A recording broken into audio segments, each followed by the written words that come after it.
How's it going, guys? Today I'm doing something a little different, and I'm going to walk you through the process of creating and animating an SVG.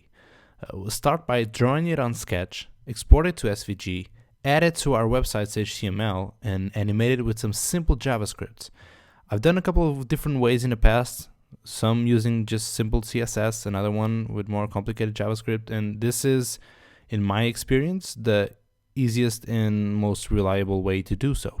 So we're going to take as an example this little animation that I'm doing for the SketchCasts' own landing page, which is still under development. But if I refresh the page, you can see how the animation looks. So basically it's drawn this little sketch gem Ruby thingy. I'm going to do this again so you can see it. So it's drawn every path. So we get this little drawn animated SVG, which is very cool. So let's do that, okay? So I'm gonna go to Sketch, and we first have to start by actually drawing the gem, right? So I'm gonna take as a reference the own Sketch logo, okay? And there are a couple of ways you can get the image. You can go to the own package, app package bundle, but I'm just gonna go to the Bohemian Coding's website, and I'm just gonna drag the little image, and I'm just gonna drag it to Sketch like so, okay? And I'm gonna resize it because this is way too big. Something like this, okay? Because I like to work with round numbers, let's do 220. All right, so now we're gonna draw it, okay? And the way I'm gonna do this is I'm gonna use the vector tool. Go to insert and we have the vector, right? Or just press V. So I click there, and I'm just gonna start to map an outline of the image, okay? Now I'm pressing Shift. If you press Shift, you will always get either 90, 0, or 45 degrees line. So without pressing it, it will be free. If you press Shift, you'll get. So it's just one way to make sure that this won't have any angle to it, like so.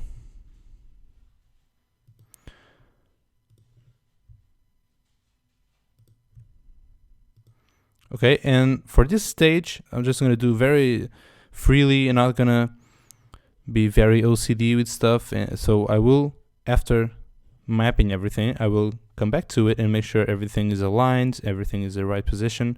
So right now I'm just gonna speed up the process, and you can see how I'm doing this, but it's very boring process, but easy one. So here we go. And right now what I'm gonna do is I'm gonna duplicate this because the other side is just like it. So I'm gonna right click and choose flip horizontally, and here it is. I'm just gonna put it on the right position. Something like that, okay? Moving on.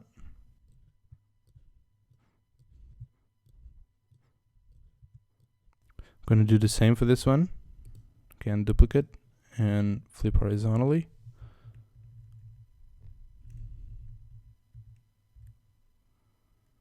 And there it is. So this is the first step, a very rough outline of the shape that we want to get, okay?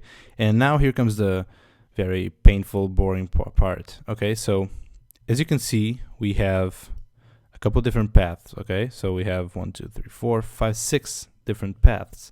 And I wanted to keep it that way. I'm not going to group them, unite them, because I want this, if you remember from the animation, what I want to do is I want to animate them individually, so it's not one, let's say one line, okay? So actually we have here an SVG with different paths, so each one of them is drawn individually. So that's what I want to do.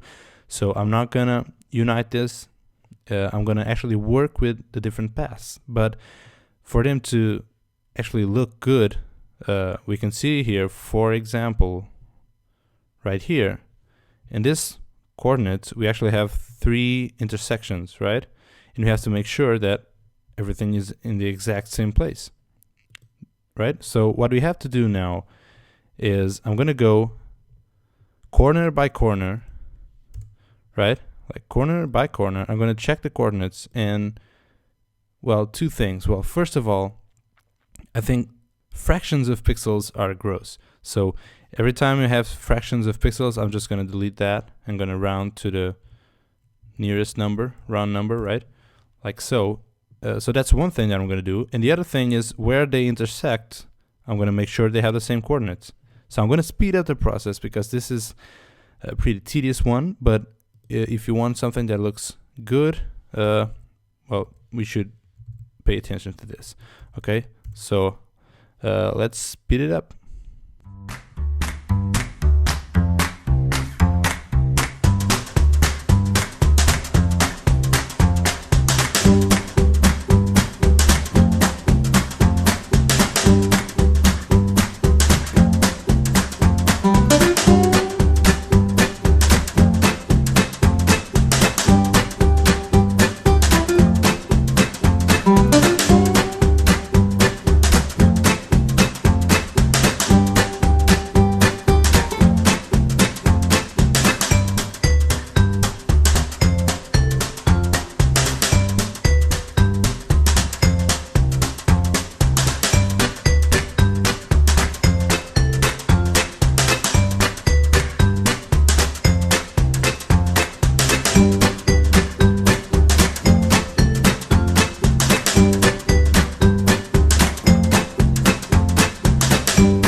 Okay, so after all this, all of the corners, their coordinates check with one another. So we make sure that they're actually in the same place.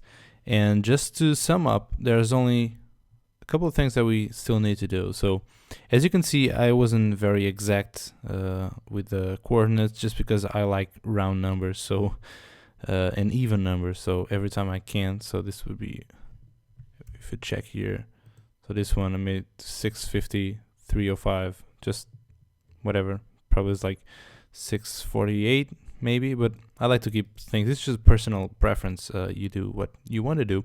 So I want this to, let's actually hide the bitmap just to see how we have, what we have. So this is what we have. Looks okay, but doesn't look great. So what I'm going to do is I'm going to select all of the shapes, all of the paths. I'm going to group them, and I'm going to call them the jam, and I'm going to select all of the paths, and I'm going to change the border. I'm going to make it a white border, and I'm going to make it 2 pixel thick. Okay, and now we can see some rough edges, literally, on some shapes. So as you can see here, the one way we can deal with this is actually we go to the shape itself and actually just round this corner, right? So actually it's not this shape, but in the corners that we have some rough edges, let's just round them. So I'll just give them 1 pixel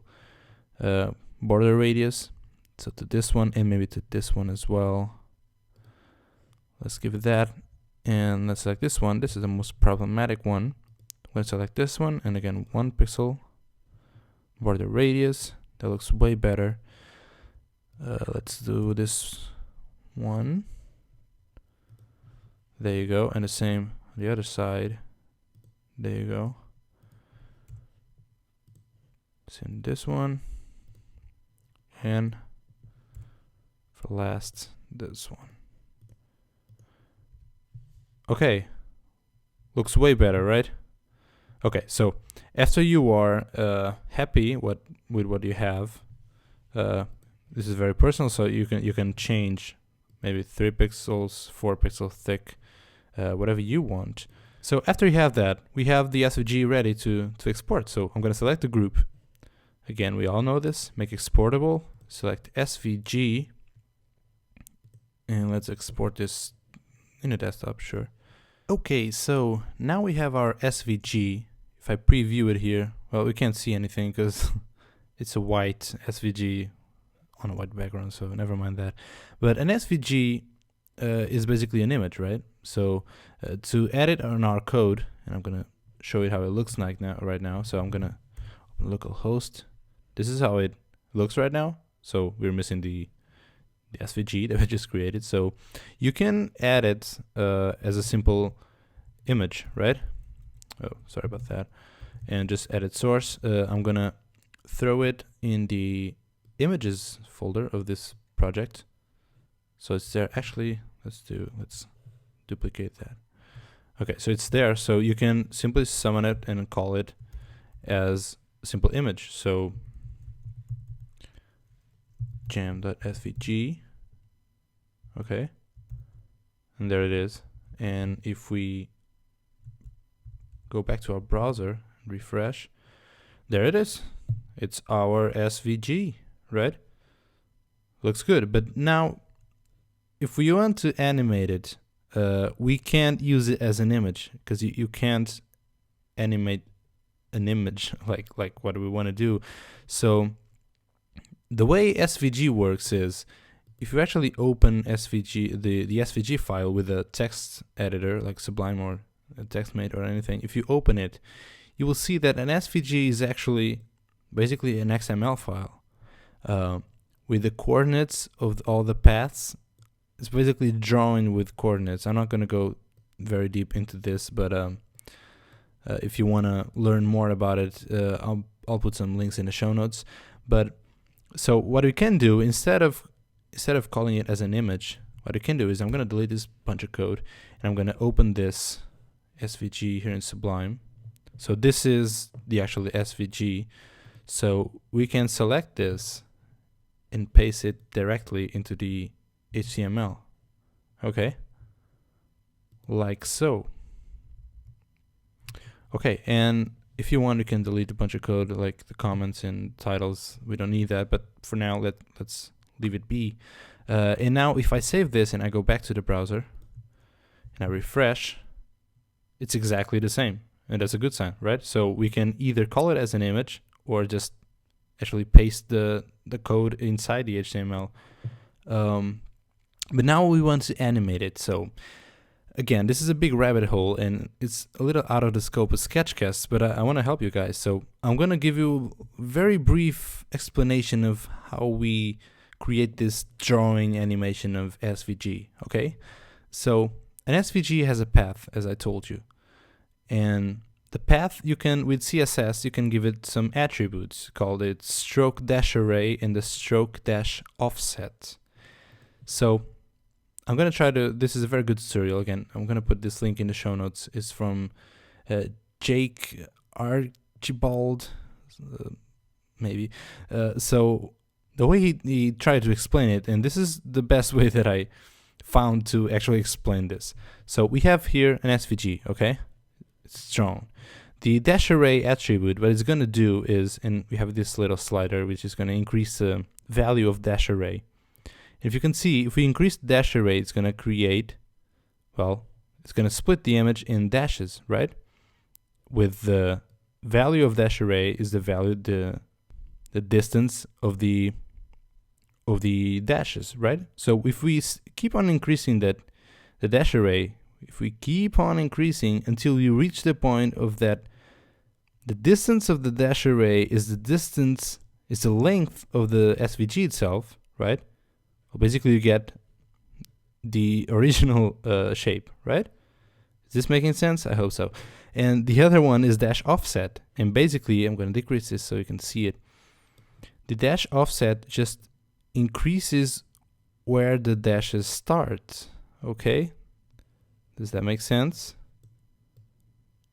I hope so. So the way we animate this and create the little drawing animation is you create a dash array of the same size as the length of the image, and we increase the dash offset again as the same size as the length of the image again, right? And then what we do is, so we have nothing. What we do is with the CSS transition, we decrease the dash offset value, and what's going to happen is it's going to look like it's animated and drawing it, right? There you go. I'm going to do this again. As you can see here, the dash array is the length and the offset is the same value. If we decrease the dash offset to 0, we get the drawing animation.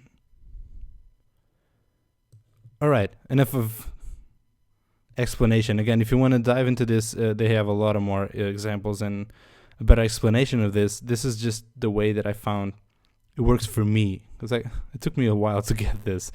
So let's dive back to code, okay? So we have this, and you can do this with CSS, again, change the dash array offsets and all that. But the simplest way, in my opinion, to do this is actually just this little JavaScript function. Which is going to do is, it's going to take the element path, is going to get the length, okay, and basically do that offset that I just mentioned. So if you don't want to look into it, you can just copy and paste this. Again, make sure that this little class here, path, if you go to the HTML, you can see you have a lot of different paths. Remember when I told you I want to different drawing animations, like for all the different objects? Okay, so this is what you have to do. For each path, just add a class, like so, and say class equals, I'm gonna call it path. Okay, so there you go. And now I'm gonna save this. You just add this path right here, same class as you wanted. Okay, so if you save this and go back to the browser, it's gonna animate, but what happened? It just animated one, and that's because it only took the first path. Okay, so what we can do, and actually this is kind of cool if you want to do different paths animated at different speeds, so it gives a nice little effect. What you can do is, let's give it like path -1, and you can duplicate this code, one for each path. Okay, and I already did that. It's right here. I cheated. So I have one function. It's the same function for each path. Okay, we have up to 6 paths. So I'm going to go to the HTML. I'm going to say this is path 1, 2,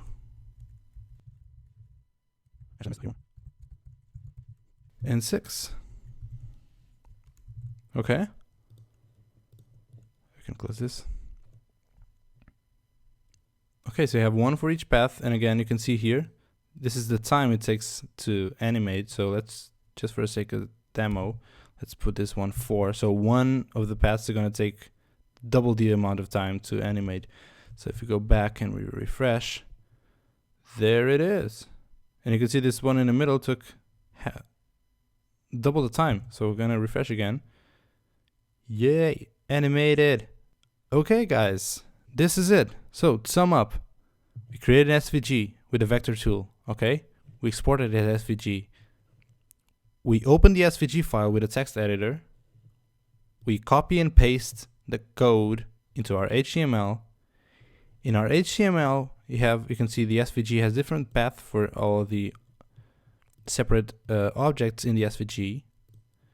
We give a class to each path. We have this tiny function, JavaScript function, so which are gonna take the class that we set it. So make sure to put one for each one. And that's it, magic. You got animated SVG. There it is, guys. So this episode was a little bit different and a little more technical. This is kind of an experiment. I don't know how you feel about this one. Do you think it's way out of there and you prefer just to go back to Sketch itself, stay away from code? Or do you actually like it and do you want me to improve on it? There it is. Please let me know. What do you think, if you're liking it? We are planning to release version 2 of SketchCasts very, very soon, which will basically have a lot of more functionality, including more stable and faster videos. So that's a big one. And a new landing page, which you can see right here, a tiny quick preview. So that's going to be coming out soon with a lot of more stuff that I can't talk about right now. So please leave your feedback in the comments below. It would be greatly appreciated, and I will see you next week. Bye.